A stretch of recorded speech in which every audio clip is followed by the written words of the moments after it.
Bonsoir à tous. Ce soir, nous recevons Adrien Fernandez-Baca, le fondateur de Cubin.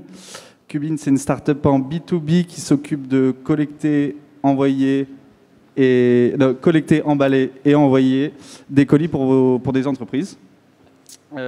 Pour commencer, est-ce que tu pourrais nous parler un petit peu de toi, de ton parcours, de ce que tu as fait avant Cubin? D'accord. Du coup, juste pour revenir 2 secondes sur Cubin. Cubin, c'est une société qui bosse sur le premier kilomètre. Aujourd'hui, on a un petit peu plus de 3 ans d'existence. On est 30 dans la société. Et ce qu'on fait, comme tu l'as très bien dit, c'est qu'on permet à des e-commerçants d'expédier sans avoir à emballer ni à se déplacer. Et donc, on vient collecter des commandes non emballées en moins de 2 heures. On les amène dans notre centre logistique, on les met sous carton, on les emballe et ensuite on les expédie avec les différents transporteurs. Du coup, ça, c'était pour Cubin. Et donc, avant Cubin, qu'est-ce que j'avais fait? Je suis diplômé donc d'une école de commerce. J'ai travaillé rapidement, ça a été un passage bref, chez Rocket Internet en Égypte, dans une boîte qui s'appelle Jumia. C'est un espèce d'Amazon africain. Et j'étais en charge de la logistique. Donc j'ai eu la chance d'arriver au tout début de Jumia Égypte. Et donc j'étais stagiaire. Et mon expérience, en fait, c'était de structurer la logistique de A à Z pour qu'on puisse scaler nos opérations aussi vite qu'on scalait nos ventes. Donc ça a été assez formateur. Et ça m'a permis ensuite de me projeter, d'imaginer l'idée de Cubin.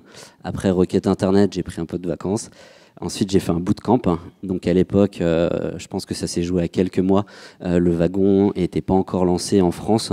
Donc j'ai dû aller dans la Silicon Valley pour faire un bootcamp qui s'appelle Coding Dojo, qui est assez équivalent en termes de contenu, de choses qu'on apprend. Donc j'ai fait ça à Mountain View pendant 3 mois et demi. J'ai appris, je pense, les mêmes choses que vous êtes en train d'apprendre. Sur les mêmes langages? Je ne sais pas exactement les langages que vous faites, mais on a fait du PHP, du JavaScript et pas mal de Ruby et de Ruby on Rails. Et vu que j'avais fini le bootcamp un peu plus tôt que prévu parce que je bossais beaucoup, j'ai fait de l'Objective-C, donc qui est le langage pour les applications mobiles. Ok, super. Pour revenir sur Cubin, est-ce que tu pourrais nous parler un petit peu de la genèse de Cubin, ce qui t'a poussé à monter cette start-up et voilà. Donc du coup, juste après le bootcamp fait dans la Silicon Valley, je suis revenu en France avec l'envie de continuer à approfondir ce que j'avais pu apprendre. Donc pendant quelques mois, j'ai travaillé sur des applis mobiles. J'ai poussé mes compétences Objective-C un petit peu plus loin. Et au bout de 5 mois, je me suis rendu compte que j'avais pas de projet, pas d'équipe, pas trop d'argent. Et à ce moment-là, il y a Rocket Internet qui m'a dit il y a une opportunité assez intéressante. On est en train de dissocier la partie logistique de la partie e-commerce en Afrique. Et donc, on crée quelque chose qui s'appelle IH Express, qui est une sorte de transporteur logisticien qui va être séparé de la partie e-commerce. Et donc, quand on m'a proposé ça, je me suis dit, il est peut-être temps de connecter les dots.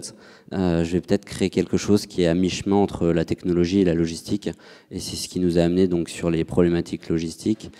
Et donc, on a commencé à regarder ce qui se passait un petit peu. On a vu tout le monde sur le dernier kilomètre, qui est un des segments logistiques qui a été très prisé, où il y a beaucoup de sociétés qui sont créées, notamment Stuart, dont on a pas mal entendu parler, Uber Rush aux US, et d'autres boîtes un petit peu partout dans le monde. Et il n'y avait pas grand monde en fait sur le segment du premier kilomètre, avec une anomalie de marché qui était assez forte, à savoir que 97% en fait des acteurs du e-commerce en France sont trop petits ou structurés d'une telle manière qui ne leur permet pas en fait de pouvoir externaliser leur logistique. Et donc on a spoté cette opportunité un petit peu par hasard, je dois avouer. En fait, on s'est lancé sur le segment du premier kilomètre. On a été évidemment très inspiré par Sheep aux US, qui était une boîte spécialisée sur le premier kilomètre, mais à destination des particuliers. Et il s'avère que pour la petite histoire, quand je travaillais sur mes applis mobiles, j'étais dans une pépinière d'entreprise qui s'appelle la Pépinière 27. Et en fait, nos premiers clients ont été des clients professionnels. Et donc, c'est un peu naturellement et par chance qu'on a pris le virage B2B assez vite en fait dans l'histoire Cubin. Ok, c'est super. Tu as démarré ton activité sans CTO, tu étais donc tout seul. On était 2 à la base. Vous étiez 2. Qu'est-ce que tu en tires d'avoir commencé un projet du début et donc sans CTO, sans partie technique, quelqu'un qui gère la partie technique. Et qu'est-ce qu'il t'a apporté lui ensuite quand il est arrivé? Alors du coup, pour répondre à cette question, on revient un petit peu en arrière sur les raisons qui m'ont amené à partir dans la Silicon Valley. Avant de partir dans la Silicon Valley, j'avais envie de monter un projet. Pour monter un projet, quand on ne code pas, on a besoin d'un CTO. J'ai passé beaucoup de temps à chercher un CTO. J'ai commencé à travailler avec certains développeurs. Et ça mettait du temps, ça avançait pas, on trouvait pas forcément la bonne personne. Et en réalité, en fait, on avait commencé à avancer avec un CTO potentiel. Et du jour au lendemain, il m'a planté. C'est ce qui a un peu généré l'envie de m'affranchir un petit peu de cette contrainte technique et d'aller développer un nouveau skill. Et donc, c'est ce qui a généré l'idée d'aller faire un bootcamp. Et donc ça m'a permis en fait de lancer Qubin sans CTO. À partir du moment où on a eu l'idée, la semaine d'après, on était capable de commencer à travailler. Donc ça nous a permis d'aller très vite pour nous projeter sur l'idée. Tous les deux à être capables de coder? Non, j'étais seul à l'époque. D'accord. Et donc ça nous a permis en fait de créer un MVP assez rapidement, de commencer à tester nos hypothèses de marché, tester notre cible et commencer à générer du chiffre d'affaires alors qu'on avait pas un produit qui était très très technique à l'époque parce que c'est moi qui l'avais développé. Et donc on a réussi en fait pendant les 6 premiers mois à avancer sur notre produit, à répondre à toutes les problématiques pour savoir quel était le bon positionnement pour nous sans avoir à passer par un CTO et une compétence technique. Ce qui fait que quand Mathieu nous a rejoint un petit peu après, il a pris tous les learnings qu'on avait eu pendant les 6 mois précédents et c'est sans trop de peine qu'on a pu mettre un petit peu tout de côté pour quasiment repartir d'une feuille blanche au niveau technique. Et ça a été une opportunité assez énorme. Ça nous a permis en fait d'avancer et lui a pu se projeter sur la stack idéale avec les 6 mois de learning qu'on avait pu prendre en bootstrapant notre projet en faisant du code un peu sale. Ok. Est-ce que tu peux nous parler donc maintenant un petit peu plus de Qubin? Enfin, c'est déjà bien fait. Et nous parler un petit peu de la culture de Qubin, ses particularités. D'accord. Alors, qu'est-ce que j'ai pas dit sur Qubin? On a 3 ans. On a fait une première levée de fonds fin 2015. On a levé 1 million et là, on vient de faire une levée de fonds cet été. Donc, Série A, on a levé 6 millions. On a beaucoup grossi en termes d'effectifs. On est 30. On va doubler en effectifs dans les prochains mois. Donc, il y a beaucoup de recrutements qui sont en cours. Ensuite, au niveau de la culture et du type de profil qu'on cherche, on cherche ça autour de nos 4 valeurs. La première valeur, c'est le disruptive thinking. C'est notre capacité à regarder les problématiques différemment, avec un œil tech notamment. La deuxième, c'est operational excellence.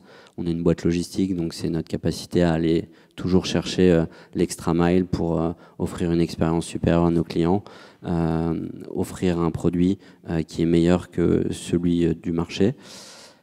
Notre troisième valeur, c'est la long-term vision. Donc, c'est des choses qu'on va chercher dans les personnes qui rejoignent la société. C'est leur capacité à se projeter un petit peu plus loin, à regarder les choses avec l'œil de la scalabilité. Donc, c'est assez simple quand on est en logistique.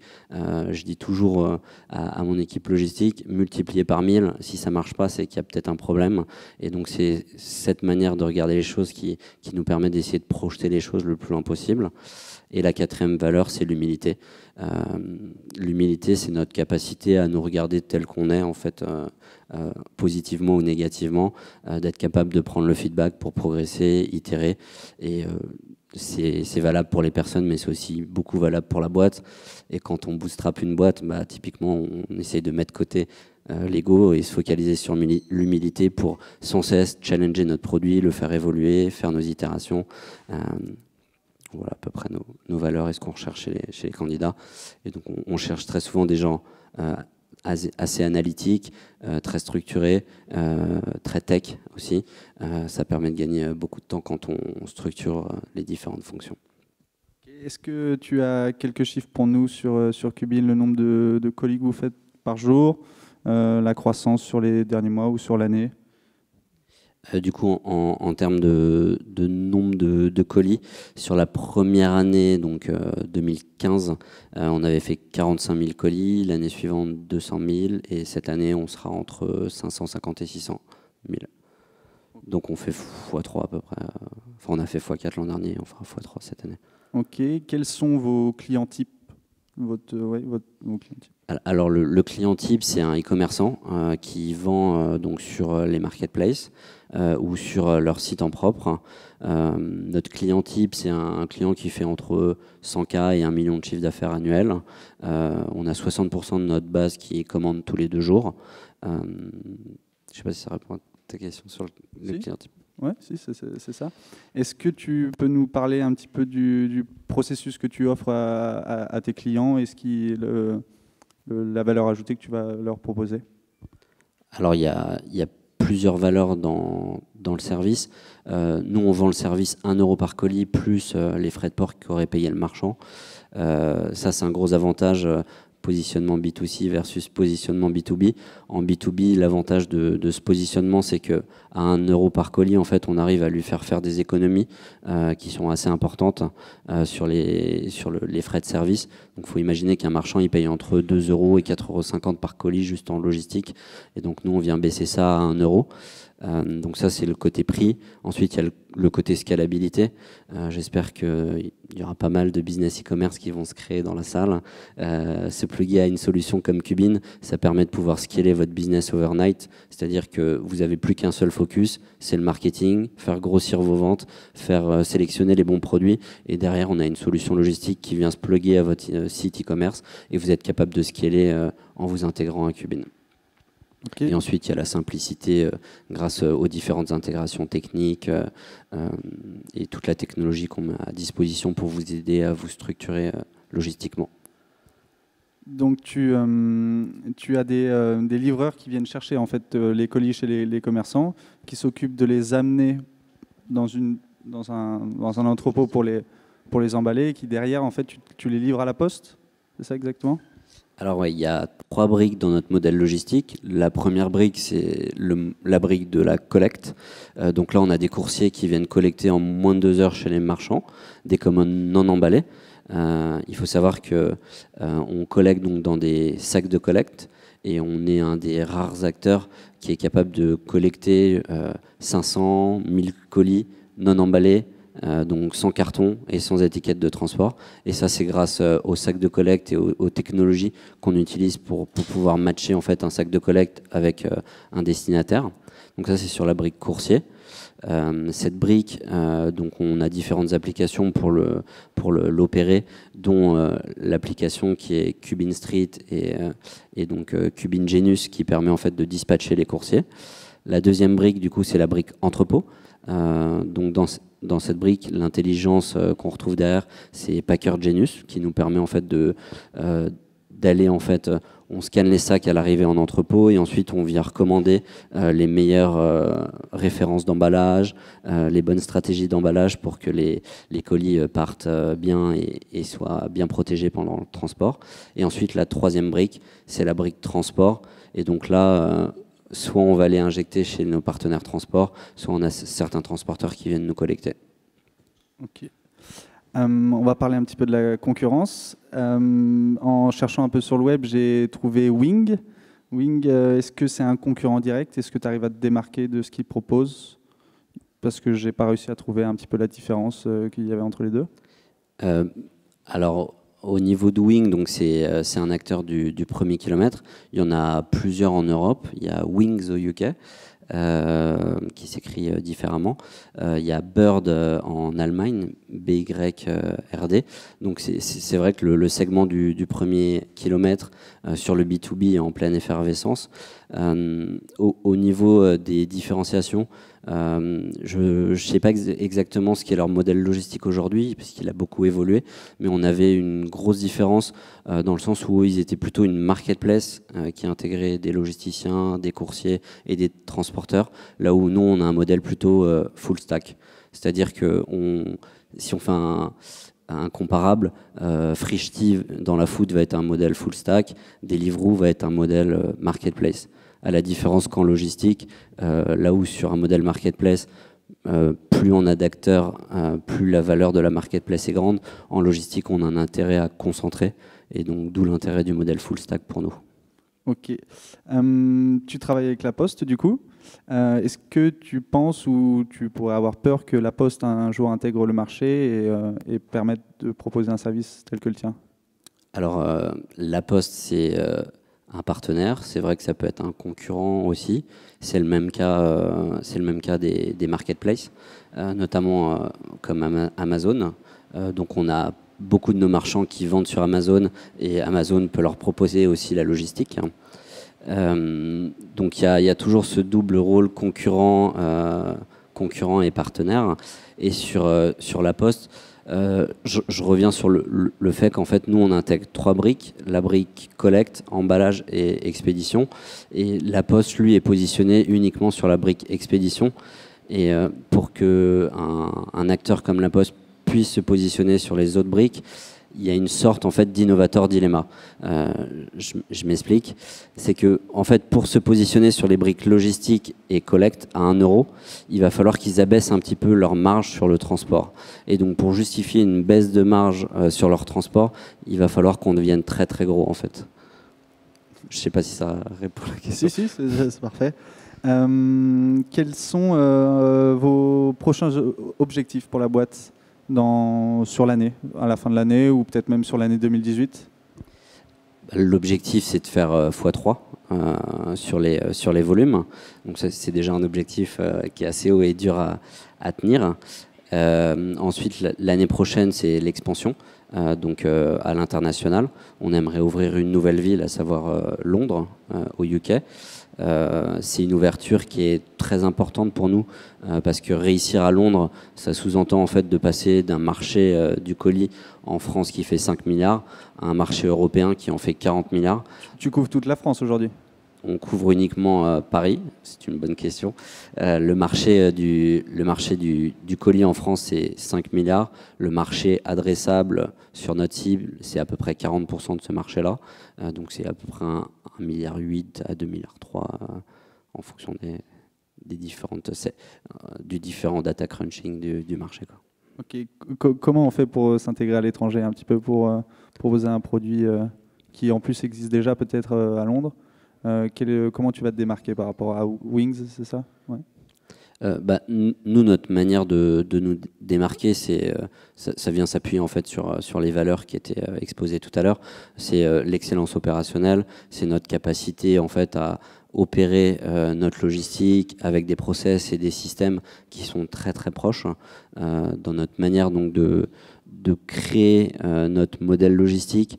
La technologie et les process logistiques ont toujours été très très proches, ce qui est pas forcément tout le cas de tous les acteurs historiques, qui l'est plus sur nos concurrents. Mais concrètement, là où on vient se différencier, c'est sur notre qualité de service, notre capacité à avoir des unit economics fonctionnels grâce justement aux process et aux systèmes qu'on met en place pour opérer toute notre flotte logistique.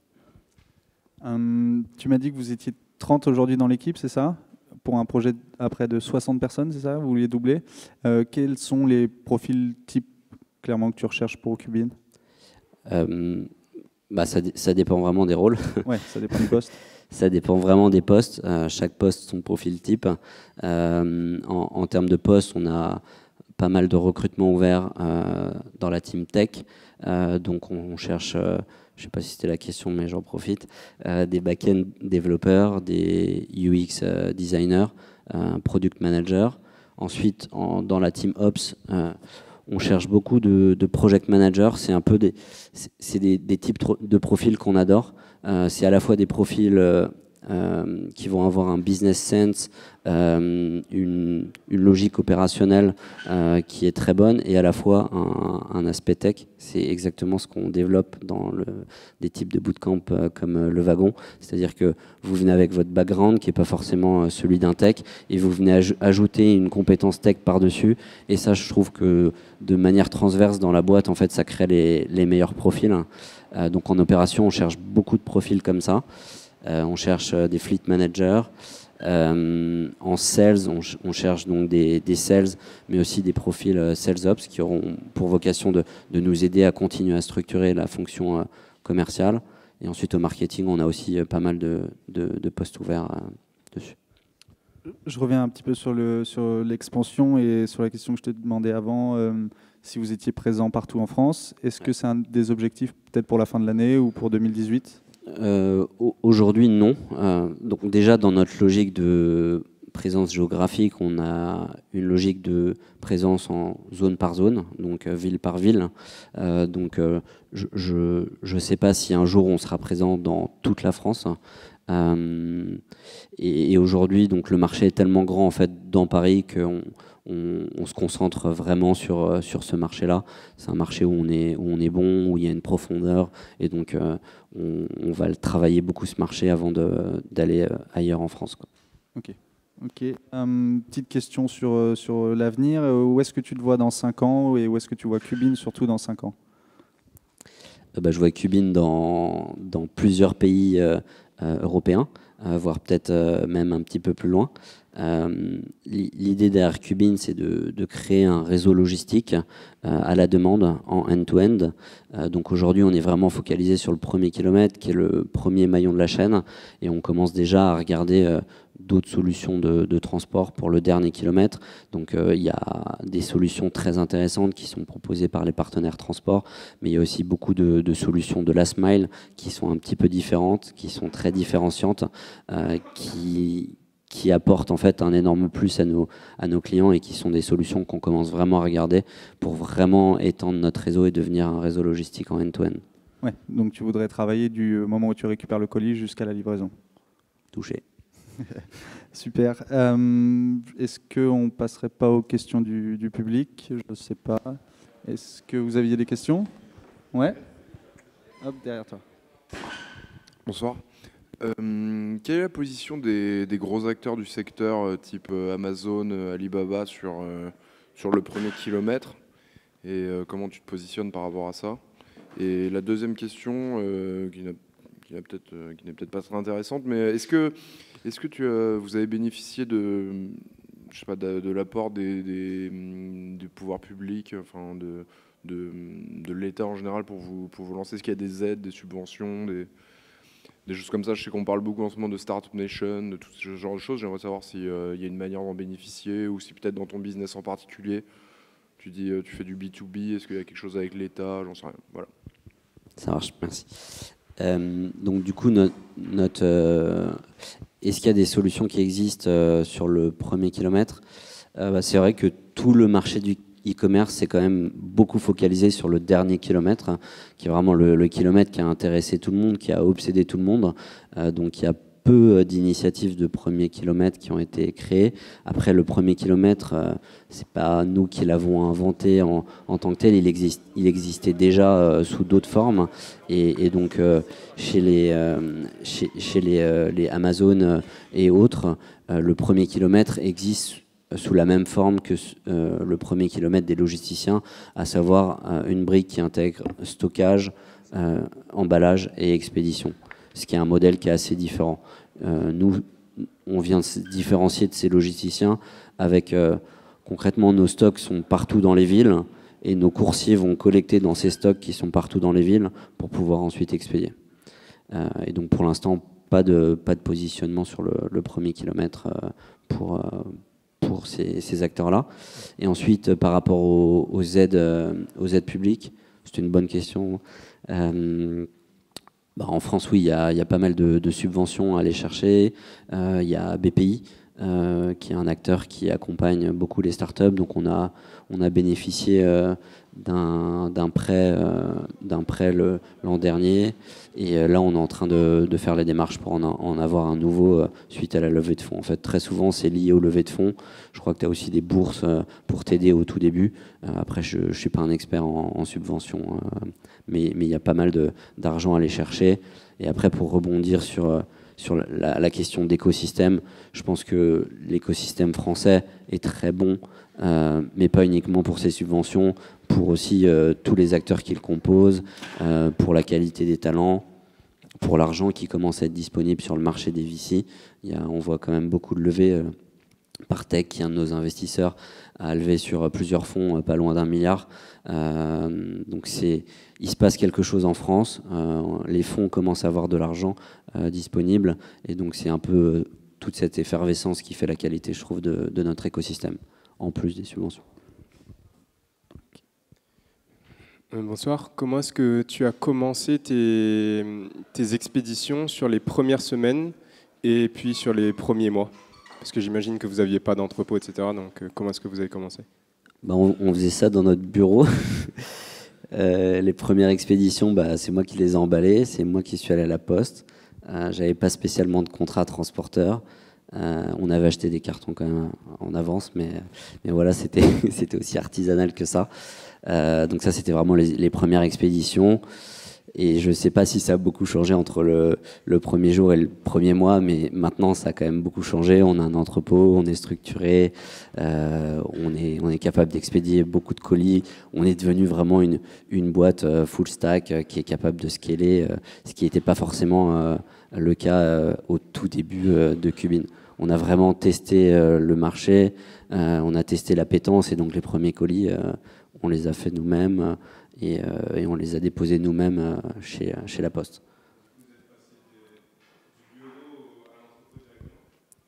On est passé du bureau à un deuxième bureau un petit peu plus grand, à une boutique, à un entrepôt. L'entrepôt est arrivé depuis 1 an et demi.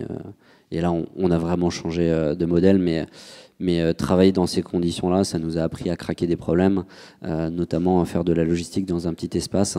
Et donc aujourd'hui, on a un entrepôt qui fait 600 mètres carrés, qui a une capacité que je ne peux pas exactement donner, mais qui, quand on la compare à celle de logisticiens, pour avoir la même capacité, ils ont besoin de 100 000 mètres carrés, parce qu'ils intègrent le stockage aussi, mais travailler avec des contraintes, ça nous a aussi aidé à aller craquer des problématiques qui nous permettent aujourd'hui d'être plus efficients. Salut, au fond. J'ai 2 questions, une très personnelle et une plus générale. La première, en fait, je travaille avec mon père sur une entreprise où on fait des colis qui sont un peu au compte-gouttes. C'est-à-dire, de temps en temps, un jour, on a un colis, et puis demain, on peut en avoir 25, et puis le lendemain, on peut en avoir 2. Donc, est-ce que ça serait intéressant pour nous de travailler avec une entreprise comme Qubin, ou pour l'instant, La Poste, c'est plus intéressant pour nous parce que justement, on a un colis et après 25 et des choses comme ça. Et deuxième question, est-ce que vous travaillez avec des matières un peu écologiques ou ça ne vous intéresse pas du tout pour l'instant? Carton recyclable, papier bulle, je ne sais pas, fait en t-shirt, enfin, je ne sais pas. Faut comprendre que Qubin, c'est un service à la demande, hein. Donc justement, c'est parfaitement adapté aux variations de nombre de colis à expédier. Donc on est aussi bien capable d'expédier un colis si tu as un colis que 10 000 colis si tu as expédié 10 000 colis. Donc ça, c'est vraiment ce qui est dans notre ADN, c'est d'être capable d'encaisser pour nos partenaires leur montée en charge et leurs évolutions à un coût qui est toujours le même, 1 € par colis plus les frais de port. Donc on pourrait travailler ensemble et on devrait sûrement travailler ensemble. Donc on pourra en discuter tout à l'heure. Et par rapport à la deuxième question, on essaye d'utiliser des emballages bio. Après, c'est pas une structure, c'est pas une approche qui est structurée encore aujourd'hui, mais c'est clairement quelque chose qu'on a en tête sur lequel on travaille. D'ailleurs, on a un process qui est en cours où on fait uniquement de l'emballage bio, mais il n'est pas encore lancé. On ne sait pas exactement si on va le lancer. C'est en test avec un client. Merci Guillaume.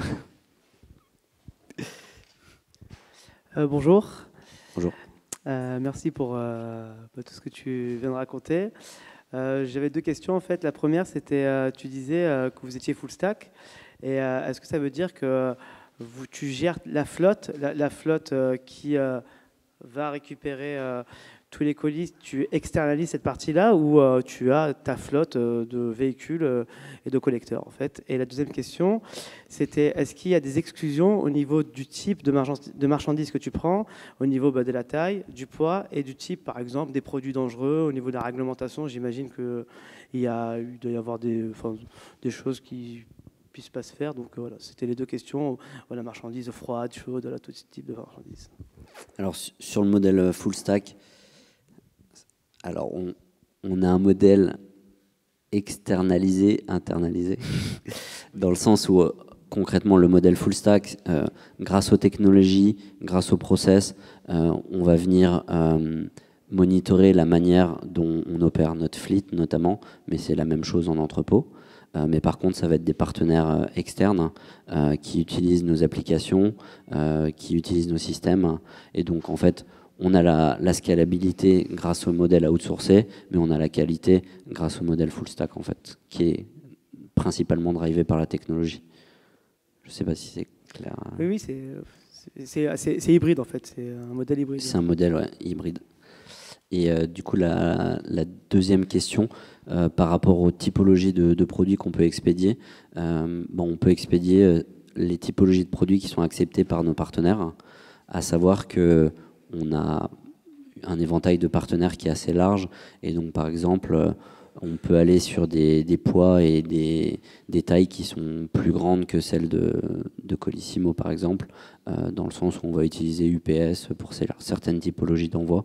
Donc on essaye d'élargir au maximum pour pouvoir accepter les produits. Et après, ça va être les conditions générales d'utilisation de nos partenaires transport qui vont être la limitation pour les typologies de produits. D'accord, merci. J'avais une dernière question. Une dernière question, c'était, je travaille avec des amis sur une offre de livraison, en fait. Et en fait, on vous a shortlisté Stuart, vous, comme étant des partenaires possibles. Est-ce que, donc du coup, on se posait la question, est-ce que c'est possible de pouvoir vendre, que vous soyez nos sous-traitants, et nous, en marque blanche, en fait, on puisse opérer de la livraison, ou ça vous intéresse pas, vous voulez apparaître directement ou pas du tout? Ça se discute. D'accord. Ok. Voilà. Merci. Discutons-en. Ok. Merci beaucoup. J'ai une petite question sur la responsabilité auprès de la Poste. Qui devient responsable du colis? C'est Cubin ou c'est toujours l'expéditeur qui a fait appel à Cubin? Alors, pour la responsabilité, on offre une assurance de 250 € à nos clients. Et donc, on est responsable des commandes à partir du moment où elles sont collectées jusqu'à ce qu'elles soient reçues par le destinataire final. Donc, on va couvrir toute la chaîne. Collecte, emballage et expédition.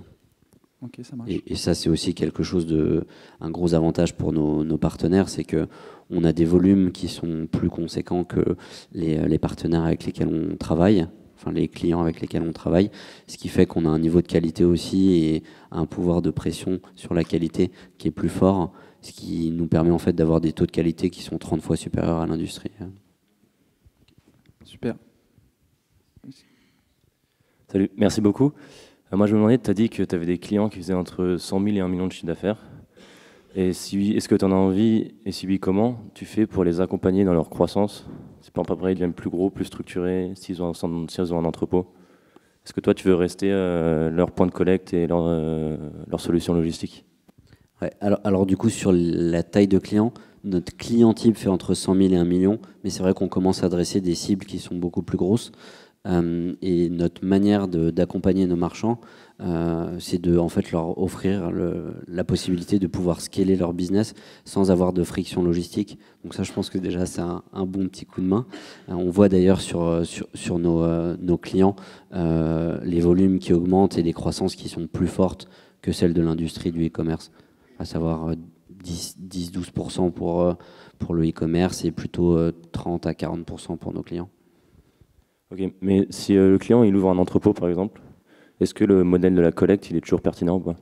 Ouais, on a pas mal de clients en fait qui ont des boutiques physiques et qui à un moment décident de centraliser leur stock dans un entrepôt central. Depuis cet entrepôt, ils vont faire leur approvisionnement des boutiques, mais aussi les expéditions e-commerce. Et donc concrètement, Cubin, ça leur permet en fait de plugger une solution logistique e-commerce directement à leur entrepôt. Et donc on est capable de les accompagner dans cette direction-là. Ok, au fond, il y a une question, je crois. Ouais. Est-ce que vos livreurs, ils sont embauchés ou c'est des auto-entrepreneurs? Alors, on a plusieurs types, de livreurs. On va avoir des sociétés de course. Donc ça, c'est des sociétés qui ont des véhicules. Et généralement, c'est des sociétés qui ont 4 ou 5 véhicules et 4 ou 5 employés. C'est le même type de société qu'on va retrouver chez les transporteurs, mais sur le segment du last mile pour la livraison. Et ensuite, on a quelques auto-entrepreneurs pour la collecte, mais c'est assez marginal comparé aux sociétés avec lesquelles on travaille en nombre. C'est plutôt des coursiers de roues. Et du coup, vous arrivez, les auto-entrepreneurs, à les occuper de façon régulière toute la journée, ou vous avez des pics d'activité et des creux? Alors, nous, on les paye à l'heure, hein, et donc ils choisissent en fait les heures sur lesquelles ils sont disponibles. Et j'ai pas le chiffre précis, mais je crois qu'ils travaillent 4 à 5 heures par jour avec nous, et ensuite ils peuvent très bien aller travailler avec d'autres sociétés. D'ailleurs, c'est encouragé et obligatoire d'aller travailler avec d'autres sociétés type Deliveroo, Foodora et autres. Ok, merci. Bonsoir. Moi, je vais vous poser une question sur le last mile dont vous parliez tout à l'heure. Est-ce que vous pouvez nous en dire plus sur les solutions que vous étudiez pour faire ce last mile? C'est ma première question. Et la deuxième, avec quel type de transport vous opérez votre collecte? Est-ce que c'est que des camionnettes, des camions, ou est-ce que vous pensez à des moyens de transport peut-être plus petits pour être plus agile sur la collecte? Alors du coup, sur le last mile, il y a plein de sociétés qui font du last mile, type Stuart, qui sont des sociétés très intéressantes. Et on regarde aussi d'autres partenaires un petit peu plus gros. Et il faut savoir aussi que si on sait faire du premier kilomètre et donc collecter des commandes non emballées, on peut peut-être aussi savoir livrer sans emballage. Donc ça, c'est sur le last mile. Et ensuite, la deuxième question, on a deux types en fait d'opérateurs sur le segment qui est la fleet.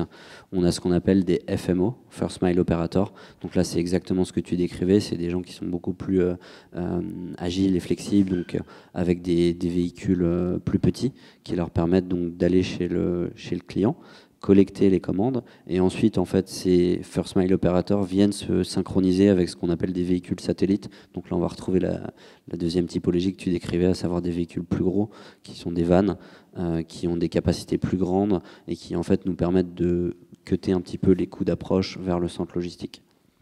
Et le FMO, ça peut être un vélo, c'est un vélo cargo généralement, vélo cargo ou scooter avec case.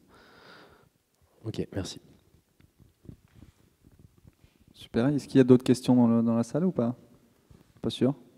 Une petite. Ouais. Est-ce que ce bootcamp a eu un impact sur la culture d'entreprise?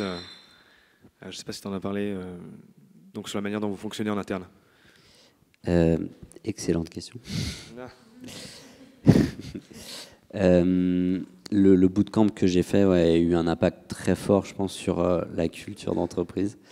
En fait, sur les 6 premiers mois, donc, comme on le disait, 5 premiers mois d'ailleurs, on a lancé la boîte donc sans CTO, donc j'étais un peu le CTO par intérim, sans avoir la prétention de l'être, mais ça nous a permis en fait de bootstrapper le produit, d'avancer, et une fois qu'on avait un petit peu plus de maturité, on a recruté donc un CTO, ce qui nous a permis en fait de partir avec les learnings et d'une feuille blanche technique pour construire le produit. Et ça en fait, c'est un petit peu, et c'est d'ailleurs toujours notre approche sur beaucoup de projets. Je prends l'exemple de la fleet des coursiers. Notre manière de lancer par exemple les projets sur la fleet, c'est que on vient créer des outils. Donc nous-mêmes, on bootstrap nos outils. Donc on va faire du script, on se connecte à Google Spreadsheet, on vient dispatcher nos coursiers avec Zapier. Donc on crée des produits un peu homemade pour être capable d'opérer. Donc on crée les MVP de nos projets, on prend tous les learnings, et donc dès qu'on arrive à une maturité qui est suffisante, on pousse ça sur la roadmap tech. Et donc ça, c'est à la fois donc, un trait culturel Cubin, et je trouve un avantage énorme dans le sens où en fait on vient pas pousser des projets sur la roadmap tech, des projets qui ne sont pas suffisamment matures et sur lesquels on a besoin de faire beaucoup d'itérations, ce qui fait qu'on gagne beaucoup de temps en fait en développement sur la roadmap tech. Et faut imaginer qu'une roadmap tech, c'est un peu votre or dans la société, il faut le protéger à tout prix. Et le fait de bootstrapper pas mal de projets, ça nous permet en fait d'être capable de les opérer, de commencer à les scaler, de prendre les learnings et ensuite de pousser des specs qui sont beaucoup plus matures et qui vont permettre à l'équipe tech de gagner beaucoup de temps en développement. Tu as l'air très organisé. Merci. Je sais, mais il me semble que la logistique, ça peut être parfois un petit peu compliqué aussi. Est-ce que tu aurais une anecdote où justement ça s'est passé, où ça a été un petit peu compliqué et peut-être un petit peu difficile à gérer, et peut-être tu pourrais partager avec nous? Ouais. il y en a quelques-unes. C'est peut-être un peu tôt pour la raconter, mais au début de Cubin, donc on bootstrapait beaucoup. On a structuré beaucoup de choses, mais on avait une opération spéciale sur des couteaux japonais. Et donc c'était une opération d'assemblage. On avait 400 couteaux japonais à faire partir. Et donc on reçoit les 400 couteaux japonais. Donc concrètement, à l'époque, on n'avait pas tout automatisé, on n'était pas complètement structuré. Donc on imprime les 400 étiquettes pour les couteaux japonais. On fait tous les colis. Et à la fin des couteaux japonais, il nous restait une cinquantaine d'étiquettes, ce qui normalement ne pouvait pas se produire, parce qu'il y avait 400 couteaux japonais et 400 étiquettes. Et du coup, on avait passé beaucoup de temps à faire cette opération, on ne savait pas exactement ce qui s'était passé, c'était un gros client potentiel. Et donc là, Guillaume, qui est dans la salle, avec Guillaume, on se dit, c'est pas possible, il faut qu'on trouve une solution. Donc là, on commence à chercher sur Google couteau japonais. On trouve un site qui référence le couteau japonais. C'était Maison du Monde ou un truc comme ça. On va au magasin, on achète les 50 couteaux japonais, on fait nos commandes, on les expédie, ni vu ni connu. Et on a gardé notre couteau japonais à 400 €. C'était 10 balles le couteau japonais, mais on a gardé notre couteau japonais qui nous a coûté beaucoup plus. Et c'est devenu un peu une sorte de trophée / reminder de à quel point il faut être structuré et craquer les problématiques et avancer, quoi. Et c'est important pour une bonne logistique. Super. Une dernière question? Ou on conclut? Ouais. Non, ouais, je pense qu'on peut conclure là-dessus, à moins que tu aies une autre anecdote un petit peu dans le style à nous raconter. Non, c'est bon, je vais m'arrêter là. Ok, super. Bon, bah, on peut passer boire des bières. On va boire des bières maintenant. Ok.